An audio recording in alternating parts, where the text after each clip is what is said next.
এর লাভও বেশি, আবার রিস্কও বেশি। এবার ভগাভগ ছোঁয়া দাও, ভগাভগ ছোঁয়া দাও। দেখেন তো, দেন পুরুষ ফুল। হ্যাঁ, পুরুষ ফুলের পরাগরেণু। তো আপনারা এই স্ত্রী ফুলের গর্ভমুণ্ডে যেন ঠিকঠাক মতো পরাগায়ন হয়, এই জন্য আমাদের হাত পরাগায়ন মানে কৃত্রিম পরাগায়ন, কৃত্রিম পরাগায়নটা করতে হচ্ছে এবং হাত দিয়ে করতে হবে, হাত দিয়ে করা লাগবে। এভাবে হাত দিয়ে আমরা যদি খরচ বাঁচানোর জন্য যদি একটা মার্কিন কাপড় দিয়ে এক পাশ থেকে আলতো করে টেনে নিয়ে যাই, তাহলে আমাদের সময় কম লাগবে। গামছা হলেও হবে, গামছা হলেও হবে, এতে মার্কিন কাপড়টা হলে বেশি ভালো হয়, যাতে আলতো ভাবে টেনে নিয়ে যাওয়া যায় এবং সেটা পরাগায়নটা ভালো হবে। পরবর্তীতে যে এখান থেকে যে বীজটা পাবো, পুষ্ট বীজ পাবো, কারণ পরাগ হবেই না আর কি, অলরেডি দিয়ে বাদ হয়ে যাবে। কারণ এগুলো তো এখন মধুমাছি নাই। আমাদের আগে ছোট সময় অনেকগুলো মধুমাছি হতো। 20 বছর আগে একবার করছি আমি, কয়েকবার করে গেছি, তারপরে আমি মাঝখানে বাদ দিছিলাম। ঢোকাই যেত না, এত মধুমাছি করবে, হয় ঢোকাই যেত না।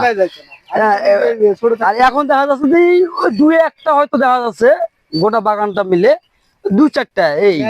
এই জন্যে আমরা হাত দিয়ে পরাগায়ন করছি, হাত ছাড়া হবে না, হাতেই করতে হবে। আমরা দেখছি যে হাতের চাইতে প্যান্টে মনে হয় বেশি লেগেছে। প্যান্টেরটা দেখা যাবে? হ্যাঁ, দেখা যাবে। দেখেন, এই যে এইবার ক্লিয়ার হলাম। পুরুষ ফুল এবং মহিলা, এই যে পরাগরেণু দেখেন, একটি কদমে প্রচুর পরিমাণে পরাগরেণু। এই যে দেখেন প্যান্টটা একেবারে কালারিং হয়ে গেছে। এটাই যাতে স্ত্রী ফুলের গর্ভমণ্ডে প্রবেশ করে বা স্পর্শ পায়, সেই কারণে হাত দিয়ে এগুলো করছে।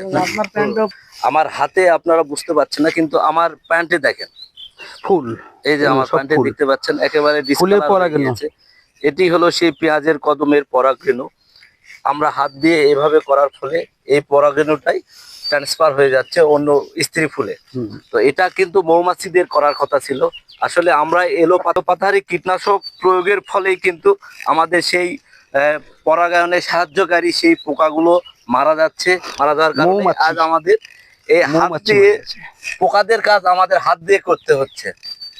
কেন করতে হচ্ছে? যাতে পরাগায়ন সঠিকভাবে হয় এবং আমাদের বীজের মানটা ভালো হয়। ফলনটা যদি আপনারা জানতে চান স্যার, তাহলে মোটামুটি 6 থেকে 7 মণ হবে এক বিঘায়। আর 33% জমিতে এটুকু হবে, এটা হবে।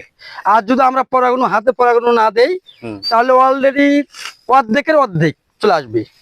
তাহলে আমাদের প্রধান কাজ হলো এখান থেকে মোটামুটি এই ফুল শুরু করে এখন থেকে মোটামুটি এটা 15 দিনে একটানা করে যেতে হবে। এই যে পরাগায়ন যেটা করা হয় একটানা করবে, 15 দিনে একটানা করবো। তবে স্যার এখানে আপনি ভালো করে ফলো করলে দেখতে পারবেন, এই একটা মাছি মাত্র দেখা যাচ্ছে স্যার। এই যে একটা যেখানে হাজার হাজার থাকে, একদম সে ঢুকতে পারবেন না বাগানে। এত মৌমাছি আগে ওর দ্বারাই আমাদের পরাগায়নটা হয়ে যেত।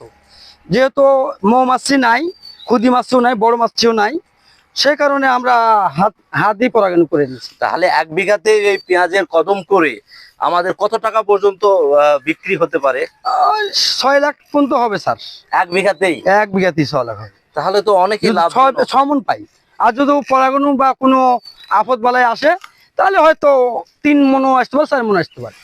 তো এত যে লাভজনক, তাহলে সবাই করে না কেন? এই বিষয়ে আপনি। এটা যে খুব টাফ স্যার, অনেক টাফ। এর মতো টাফ জীবনে কোনো ফসলতি নেই। মানে এর কঠিন, এর লাভও বেশি, আবার রিস্কও বেশি। হাই রিস্ক হাই লাভ, নো রিস্ক নো লাভ। তো আপনারা জানলেন যে প্রতি বিঘায় 4 থেকে 6 লক্ষ টাকার এই পেঁয়াজের কদম আবাদ করে, অর্থাৎ পেঁয়াজ বীজ উৎপাদন করে লাভ করা যায়। তাহলে কৃষকরা কেন এটা করে না? উনি বললেন যে হাই রিস্ক হাই লাভ। আসলে এই ফসলটা করা অনেক কষ্টসাধ্য এবং অনেক কঠিন।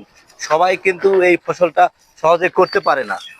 যেমন 15 দিন ধরে ওনারা এই ফুল ফোটার পরেই 15 দিন এভাবে ওনারা হাত পরাগায়ন করে যাচ্ছেন, এবং এর অন্যান্য রোগবালাই অনেক বেশি এবং অনেক খরচ অনেক বেশি, এবং এটার ফলন অনেক সময় কম হয়ে যায়। পেঁয়াজের বীজকে কালো সোনা বলা হয়। কালো সোনা বলার পিছনে কারণ নিশ্চয়ই আপনারা বুঝতে পেরেছেন।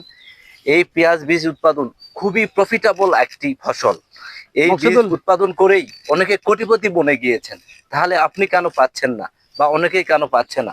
এই পেঁয়াজ বীজ উৎপাদন অনেক টেকনিক্যাল কিছু বিষয় রয়েছে, অনেক রোগ পোকামাকড়ের আক্রমণ রয়েছে। যারা শিক্ষিত বেকার যুবক আর পাবেন রয়েছেন, না। আপনারা আসুন এই অলরেডি ফুল কৃষিকাজে ধরে গেছে, বুঝছেন নতুন না? নতুন শেষ হয়ে প্রযুক্তি যাবে। এবং টেকসই প্রযুক্তি ব্যবহার করে এই ধরনের লাভবান হাই উচ্চ মূল্যের যেগুলো ফসল রয়েছে এগুলো আবাদ করে নিজের এই ভাগ্যকে মাগো- পরিবর্তন করুন এবং মাকড়া হাট দেশকে মাকড়। একটি সমৃদ্ধশালী বাংলাদেশ হিসাবে গড়ে তুলুন।